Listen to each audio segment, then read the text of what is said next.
Астанадан пойызға отырдым. Купеде 4 адамбыз. Жастары 30-дың ар жақ, бер жағындағы 2 келіншек, студент бала және мен. Пойыз Астанадан шығып, қарқын алған соң, жөн сұрасып біраз отырдық. Әлгі 2 келіншек Астанаға экспоны көру үшін келген Тараз жақтың мұғалімдері екен. Көрме жақсы ұйымдастырылыпты. Біраз нәрсені көрдік, десті 2 келіншек. Біреуі көзі күлімденген, өңді, сымбатты екен. Көзі ойнақшып, әңгімені айтып отырған да сол. Купедегі жас бала басқа жақтан жаңа достар тапты ма, жайырақ келемін деп шығып кеткен. Біраздан соң 2 келіншек жолға ала шыққан азықтарын шығарып, мені шайға шақырды.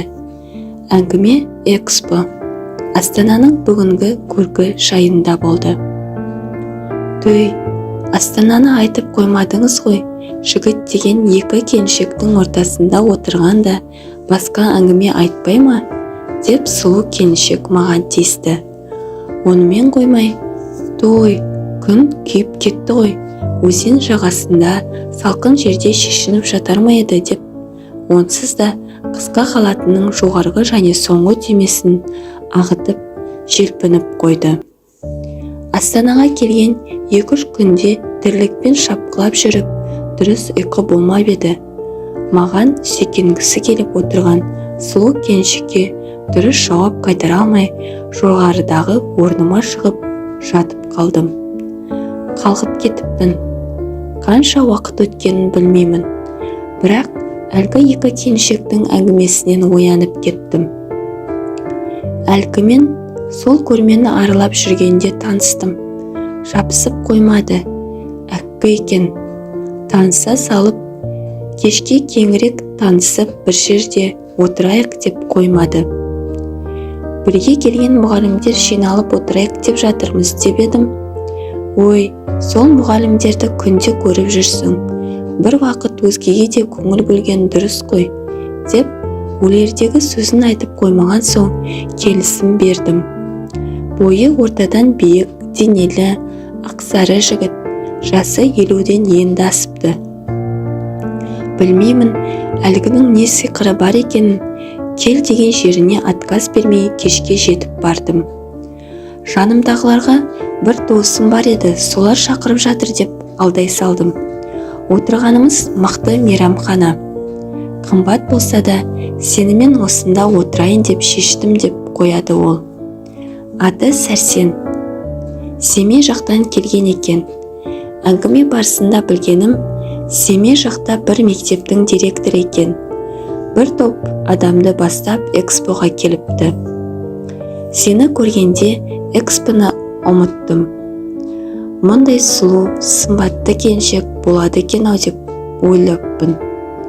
Деп әңгімені тұстықтап, маған көпшік қоя сөйлеп отыр. 2 балам бар, байым бақташы деп едім. Шалың мал бағып жүре берсін. Сен деген мынадай жарқыраған Астанада, мынадай ғажайып мейрамханада жүретін хор қызысың ғой. Тупиктегі бір ауылда бала оқытып мал сасыған жігітіңнің қойнында жатырсың деп бірі қойды. Әйелдің сұлулығын айтып, жылы сөйлегенді кім жек көрсін? Сәрсеннің өзім жайлы айтқандары жаныма жағып барады. Мына вискиді сен үшін алдырдым. Бағасы зор. Қарапайым мұғалімнің 1 айлығы тең. Мұны ішпесең болмайды деп, көздің жауын алар әдемі шөлмекті ашты. Ауылда вискиді кім ішіпті дейсің? Мейлі ішіп көрейін деп тартып жібердім. Дәмі коньякқа келеді екен. 2 рюмкадан кейін қалбалақтап қалдым. Денем қызып, биге шақырған Сәрсеннің құшағына жалп-жалп етіп құлай беремін. Мас болып қалыппын. Мейрамханадан қалай шықтық, Сәрсенмен қонақ үйге қалай келдік білмеймін. Әйтеуір, Сәрсен аймалап сүйіп, шешіндіріп жатқанда қарсыласқандай болғанымды білемін. Күйеуімді жақсы көремін, көзіне шөп салмап едім деп едім. Күйеуің бар, балаң бар. Бұдан артық не керек енді? Сендей сұлу келіншекке тек ойнап күлу ғана керек. Өмірдің қызығын көру керек. Сол қызықтың бірі осы төсек деп төсекке алып ұрды. Өте ұятсыз екен. Таң атқанша допша домалатты. Өзі дәрі ішіп алған ба, әлде Найманның жігіттерінің бәрі сондай қуатты келеме, шаршауды білмейді. Төсектің рахатын армансыз бір көрдім. Бұрын байқамаппын. Ауылда күйеумен төсек қатынасына 10 шақты күнде бір рет қана түсуші едік.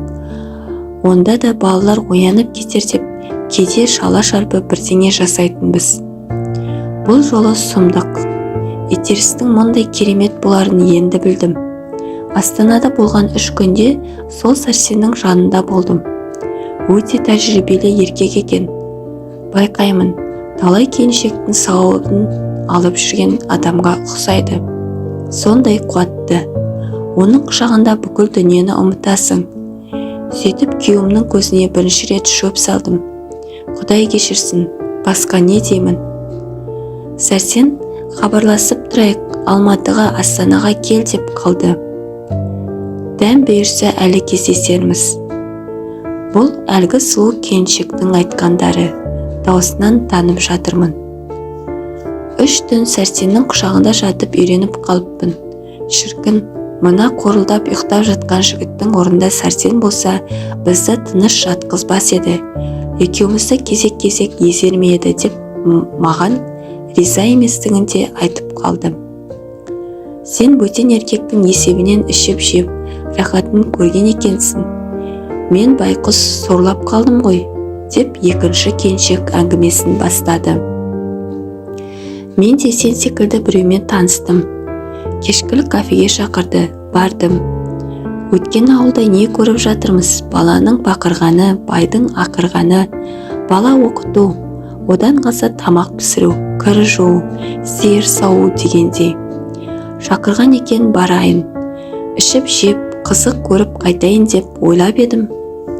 Танысым өте жылпос, пысық екен. Мына тамақ дәмді, мына одан да керемет деп үйіп төгіп заказ берді. Әдемі келіншек екенсің, сендей әйелі бар, еркек бақытты ғой деп қояды сөз арасында. Тамақты қарын тойғанша іштік, шараптың да дәмін таттық. Ертең үйге барғанда күйеуімнің бетіне қалай қараймын? Бөтен еркекпен кафеде отырмын, шарап іштім. Мұның арты не болар екен деп ойлап қоямын іштей. Бір уақытта әлгі танысым бір нәрсе жақпай қалған секілді. Мен қазір келемін деп, үшін бір қолмен басып шығып кетті. Әжетханаға кеткен шығар, өлгенше тамақ ішкені нестеп мен отырмын. Біраз уақыт өтті. Әлгі жоқ. Дәретханада арқан есіп отырма деп ренжіп қоямын.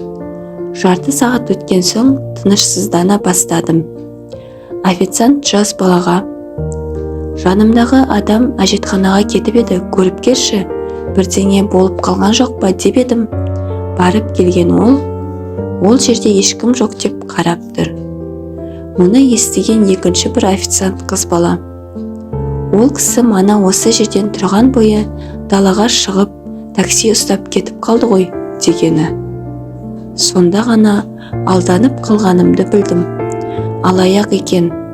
Мана мол қылып заказ беріп, аш қасқырдай бәрін жайпап жегеннен ақ қорқып едім. Біз еш нәрсені білмейміз.